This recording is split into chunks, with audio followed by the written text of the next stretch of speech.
Halo sahabat Atin, selamat datang kembali. Hari ini kita bakal ngebahas sesuatu yang, bisa dibilang menjungkir balikan semua yang kita tahu soal kolesterol. Siap-siap ya, karena ini gagasannya Dr. Benjamin Bikman yang cukup mengejutkan. Oke, kita mulai langsung dengan pertanyaan yang provokatif ini. Pertanyaan ini benar-benar melawan arus dari semua nasihat kesehatan yang udah kita dengar selama berpuluh-puluh tahun. Gimana bisa ya? Dan ini bukan cuma opini kosong loh sahabat Atin. Ini adalah kesimpulan yang didasarkan pada beberapa studi ilmiah yang keren banget yang akan kita bedah bareng-bareng hari ini. Tapi, tunggu dulu. Sebelum kita lompat ke kesimpulan, ada baiknya kita mundur sedikit. Kita perlu paham dulu, kenapa sih kolesterol ini dari dulu dicap sebagai musuh utama kesehatan kita. Pasti sahabat Atin sering dengar kan, tiap kali cek kesehatan, angka yang paling bikin deg-degan itu ya kolesterol. Udah kayak momok gitu, langsung dihubung-hubungin ke serangan jantung, stroke, pokoknya jadi biang kerok utama. Jadi ceritanya gini, dulu di tahun 73 ditemukan obat namanya statin, yang tujuannya memang buat nurunin kolesterol. Terus, beberapa tahun kemudian, ada penelitian yang sampai menang Nobel yang makin mengukuhkan kalau kolesterol tinggi itu berhubungan sama penyakit jantung. Sejak saat itu, LDL atau yang kita kenal sebagai kolesterol jahat resmi jadi target utama. Nah, dari situlah muncul nasihat-nasihat standar yang kita semua udah hafal di luar kepala. Kurangi makanan berlemak, rajin olahraga, stop merokok. Makanannya serba direbus dan dikukus, dan kalau semua itu nggak berhasil, jalan terakhirnya ya minum obat statin yang seringkali harus dikonsumsi seumur hidup. Itu kan cerita yang selama ini kita dengar ya sahabat Etin, tapi gimana kalau ternyata ada babak baru dalam cerita ini? Sekarang, yuk kita lihat bukti-bukti ilmiah terbaru yang benar-benar bikin kita mikir ulang. Ada satu studi besar-besaran di tahun 2016. Mereka ini nggak main-main, mereka mengumpulkan dan menganalisis banyak banget data khusus untuk melihat hubungan antara kolesterol LDL sama angka kematian pada orang-orang yang usianya di atas 60. Ini bukan penelitian ecek-ecek loh sahabat Atin, ini levelnya tinggi banget. Dan hasilnya, siap-siap kaget ya, ternyata buat mereka yang usianya di atas 60, kadar kolesterol LDL yang lebih tinggi itu justru berhubungan dengan risiko kematian yang lebih rendah. Ya, Anda nggak salah dengar, malah dikaitkan dengan umur yang lebih panjang. Luar biasa kan? Nggak berhenti di situ, ada lagi studi lain yang lebih baru.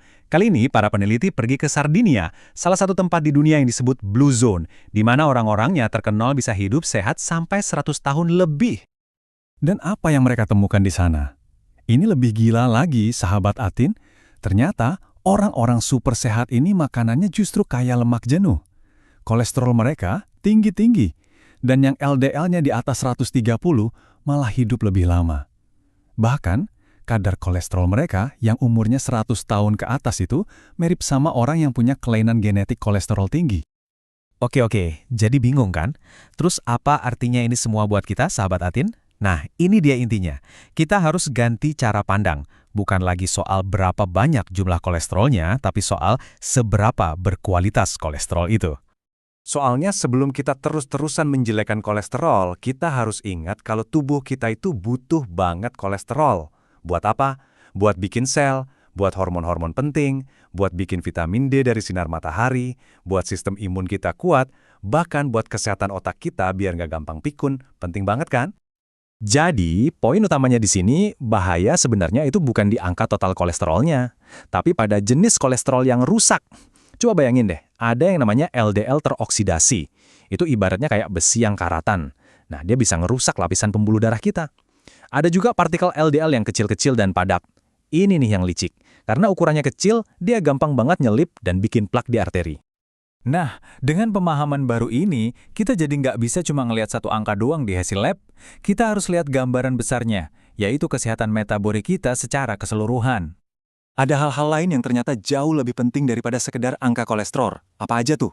Peradangan kronis di tubuh kita, lalu resistensi insulin, ini biangkrok banyak penyakit, kemudian usia, dan ya, kondisi kesehatan kita secara umum.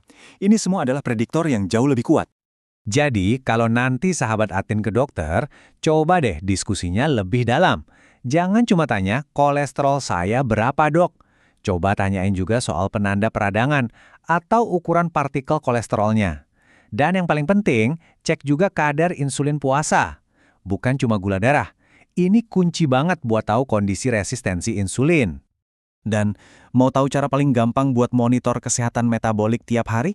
Nggak perlu alat canggih kok. Cukup pakai meteran, lalu ukur lingkar pinggang Anda. Serius, ini adalah indikator yang jauh lebih baik dan lebih bermakna daripada sekedar lihat angka di timbangan.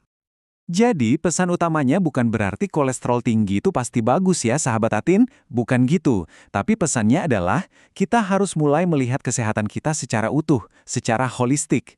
Jadi lain kali lihat hasil lab, jangan panik cuma karena satu angka. Coba diskusikan gambaran besarnya dengan dokter Anda. Semoga obrolan kita hari ini bisa bikin sahabat Atin jadi lebih berdaya ya.